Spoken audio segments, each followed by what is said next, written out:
ನೀವು ಕಂಟೆಂಟ್ ಕ್ರಿಯೇಟರಾ? ನಿಮ್ಮದು YouTube Facebook channel ಇದೆಯಾ? ಇಂಟರ್ವ್ಯೂ ಮಾಡಬೇಕು ಅನ್ನೋ ಆಸೆ ಇದೆ, ಆದರೆ ಕ್ಯಾಮ್ರಾ ಇಲ್ಲ. ಕಂಟೆಂಟ್ ನಿಮ್ಮದು, ಅದನ್ನು ಸೆರೆ ಹಿಡಿಯೋ ಜವಾಬ್ದಾರಿ ನಮ್ಮದು. ಒಂದು ಕಾಲ್ ಮಾಡಿ, ನಾವು ಬಂದು ಶೂಟ್ ಮಾಡಿಕೊಡ್ತೀವಿ.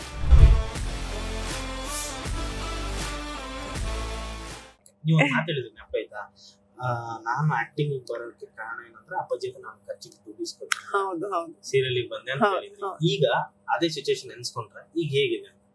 ಈಗ್ಲೂ ಹಂಗೆ, ಈಗ್ಲೂ ಗಂಡನ ಹತ್ರ ದುಡ್ಡು ಇಸ್ಕೊಳಲ್ಲ. ಬಟ್ ನನ್ನ ಒಂದು ಇಂಡಿಪೆಂಡೆನ್ಸಿನ ನನ್ನ ಗಂಡ ರೆಸ್ಪೆಕ್ಟ್ ಮಾಡ್ತಾರೆ. ನಾನೇನಾದ್ರೂ ಕೆಲಸ ಮಾಡ್ತೀನಿ ಅಂದ್ರೆ of course.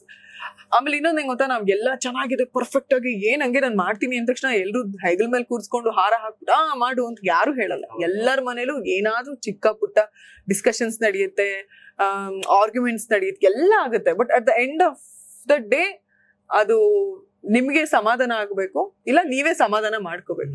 That's what life is. ಈಗ ನಂದು ಅಂತಲ್ಲ, ಪ್ರತಿಯೊಬ್ಬರ ಲೈಫಲ್ಲೂ ಹಂಗೆ ಇರುತ್ತೆ. ಬಟ್ ಅಟ್ಲೀಸ್ಟ್ ನನ್ನ ಹಸ್ಬೆಂಡ್ 100ರಲ್ಲಿ ಒಂದು 60 ವಿಷಯಗಳನ್ನಾದ್ರೂ ಅರ್ಥ ಮಾಡ್ಕೊಳ್ಳುವಂತ ವ್ಯಕ್ತಿ.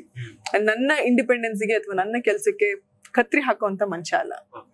ಇನ್ಸ್ಟೆಡ್ ಇಲ್ಲ ಮಾಡು, ನಿಂಗೆ ಇಷ್ಟ ಆದ್ರೆ ನೀನ್ ಮ್ಯಾನೇಜ್ ಮಾಡ್ತೀಯ ಅಂದ್ರೆ ನೀನ್ ಮಾಡು, ಆತರ ಸಪೋರ್ಟ್ ಮಾಡುವಂತವ್ರು. ನಾನು ರೀಸೆಂಟ್ ಆಗಿ ರಾಜಾರಾಣಿ ಶೋ ಮಾಡ್ಬೇಕಾದ್ರೂ ಕೂಡ ಅದನ್ನು ಒಪ್ಕೊಳ್ಳೋ ಕಾರಣನೇ ನಮ್ಮ ಮನೆಯವರು ಅಂತ ಹೇಳ್ಬೋದು. After a very long gap ನಾನು ಸುಮ್ನೆ ಆಗ್ಬಿಟ್ಟಿದೆ ಇಲ್ಲ ಅಂತ. ಬಟ್ ಇಲ್ಲ, ತುಂಬಾ ಜನ ಹೇಳ್ತಾರೆ ಈ ಬಾಣಂತರ ಟೈಮ್ ಅಲ್ಲಿ ರೆಸ್ಟ್ ಬೇಕು ಅಂತ ಹೇಳ್ತಾರೆ. ನನ್ ಪ್ರಕಾರ ಫಿಸಿಕಲ್ ರೆಸ್ಟ್ ಗಿಂತ ಮೆಂಟಲ್ ರೆಸ್ಟ್ ಬೇಕು.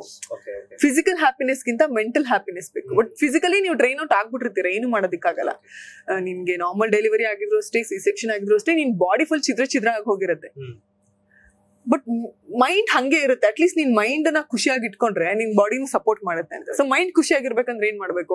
ನಮ್ಗೆ ಇಷ್ಟ ಆಗಿರೋ ಕೆಲಸ ಮಾಡ್ಬೇಕು, ಇಷ್ಟ ಆಗಿರೋದು ಏನಾದ್ರು ತಿನ್ಬೇಕು, 4 ನನ್ನ ಕುಟುಂಬದವರು ಇಷ್ಟ ಆಗಿರುವಂತ ಮಾತುಗಳನ್ನ ಆಡ್ಬೇಕು. ಸೊ ಆ ಟೈಮ್ ಅಲ್ಲಿ ಬಟ್ ಬೇರೆಯವ್ರಿಗಿಂತ ನಮ್ಗ್ ನಾವೇ ಏನಾದ್ರು ಖುಷಿನ ಕಂಡ್ಕೊಳ್ಳೋದು ಸೇಫ್ ಆಪ್ಷನ್.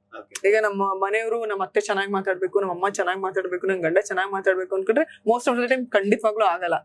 ಅಂದ್ರೆ ತುಂಬಾ ಜನಕ್ಕೆ ಈಗ ನನಗೆ ಆಗಿದೆ ಗುರು ನಂಗೆ ಮಾತ್ರ ಅರ್ಥ ಆಗುತ್ತೆ, ಆಪೋಸಿಟ್ ಪರ್ಸನ್ ಡೆಫಿನೆಟ್ಲಿ 100% ಅರ್ಥ ಆಗಲ್ಲ. ಸೊ ನನ್ಗೆ ಆ ಖುಷಿ ಹೊರಗಡೆ ಹೋಗಿ ಏನೋ ವಾರಕ್ಕೆ ಒಂದಿನಾದ್ರೂ ಕೆಲಸ ಮಾಡ್ತಿದ್ದೆ. ಸೊ ಅಲ್ಲೂ ಅಷ್ಟೇ, ಅಲ್ಲಿ ಕಟ್ ಅಂತ ಆಕ್ಷನ್ ನಮ್ಗೆ ಅಂದ್ರೆ ನೆಕ್ಸ್ಟ್ ಪರ್ಫಾರ್ಮೆನ್ಸ್ಗೆ ಬ್ರೇಕ್ ಅಂದ ತಕ್ಷಣ ಪಾಪೋತ್ರ ಬರ್ತಿದೆ. ಸೊ ಮತ್ತೆ ಹಾಲು ಕುಡ್ಸೋದು, ಅವಳ ಜೊತೆಗೆ ಆಟ ಆಡೋದು, ನೋಡ್ಕೊಳ್ಳೋದು. ಅವಾಗಿನ್ನು ಚಿಕ್ಕದ್ ಬೇರೆ ಇರ್ತಿತ್ತು, ಮೋಸ್ಟ್ ಆಫ್ ದ ಟೈಮ್ ಮಲ್ಗ್ತಾ ಇತ್ತು. ಸೊ ಆ ಜರ್ನಿ ನನ್ಗೆ ವಾರ ಪೂರ್ತಿ ಇದ್ದಂತ ಸ್ಟ್ರೆಸ್ ಅವತ್ತೊಂದಿನ ಶೂಟಿಂಗ್ ಅಲ್ಲಿ ನಂಗೆ ಖುಷಿ ಸಿಗೋದು, 4 ಜನದೊಟ್ಟಿಗೆ ಮಾತಾಡೋದಕ್ಕೆ ಸಿಗೋದು, ಅವ್ರ ಪರ್ಫಾರ್ಮೆನ್ಸ್ ಸಿಗೋದು, ಅವ್ರ ಲೈಫ್ ಬಗ್ಗೆ ಏನಾದ್ರು ಸಿಗೋದು. ಸೊ ಆ ತರ ಇತ್ತು ಜರ್ನಿ. ಸೊ ಹಂಗೆ ಹೋಗ್ತಾ ಇದೆ.